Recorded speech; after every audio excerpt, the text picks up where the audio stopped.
好，聊一个我最近特别有感触的话题：旅行到底带什么相机？这次我们去美国转了一圈，然后又去了中国香港。我们带的是松下 S1R2代。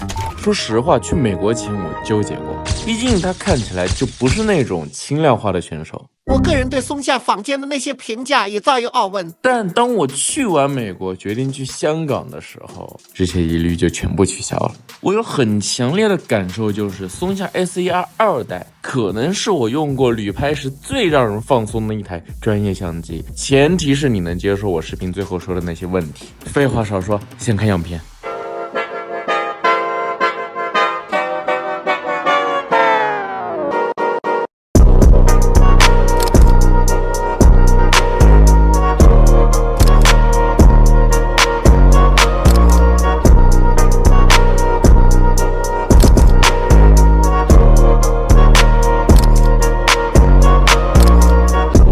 对，我用的是放松这个词，这种放松感首先来自于你不需要和它较劲儿，这是它的重量，算不上轻，但它的手柄很深，长时间握着，可能是因为小拇指有地方放，拿久了虎口不酸，也不觉得累，反而觉得运镜会更稳。还有那几个调节光圈、快门、ISO 的拨盘位置也很顺手，转起来时候的阻尼感会让你觉得，这个东西是实在的。如果你是专业玩家，会发现它的接口按键全到令人发指，录制键有2个，一个在顶部，一个在底部，拨盘固定也有2个，质感超好，没事我就爱按，全当解压神器了。手动对焦也有实体按键，拍摄的时候可以盲操，当然对松下而言这也不是优点，是必须的。而且还有耳机音频全尺寸 HDMI Type-C Remote 口，底部还有触点啊，是不是有的你甚至没听说过？而且还是 SD CFB 双卡，主打一个我可以不用，你不可以没有。当然更让我安心的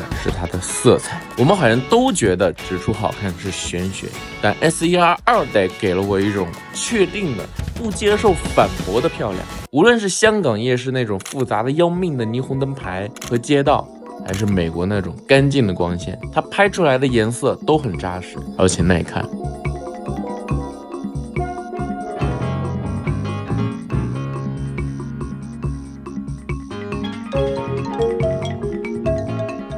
你拍完在屏幕上看一眼就知道，完了，不用去幻想后期要怎么救。这种对结果的预知在旅行中特别宝贵，因为它节省了你大量的心力和时间。那放松不等于将就，恰恰相反，4430万像素的高解析是它给画质的底气。这意味着如果构图不完美，你可以大胆的采用。遇到此生可能只有一次的风光，打开它的摇摇乐高分辨率模式，手持就能合成一张细节多到可怕的超高清图片。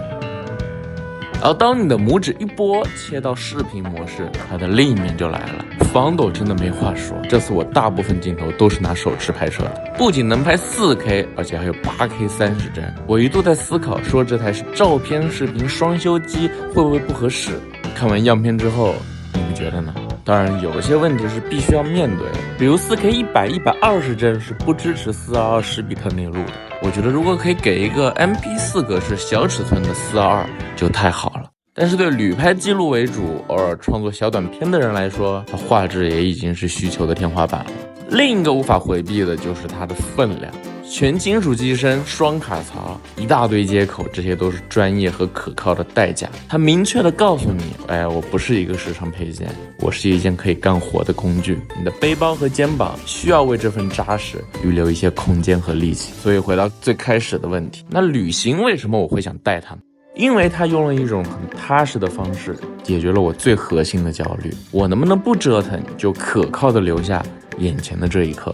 它用顶级的防抖、细致的操控和让人安心的惊艳的指出的色彩，给你拖住了一个极高的质量底线。用这个底线，你可以自由的去感受、去观察这个世界。如果一段旅行的意义是去体验和记录，那它就是我目前能找到的那个最能让我专注的体验本身。好了，以上本期视频就到这里，这是一星科技，我们下期再见。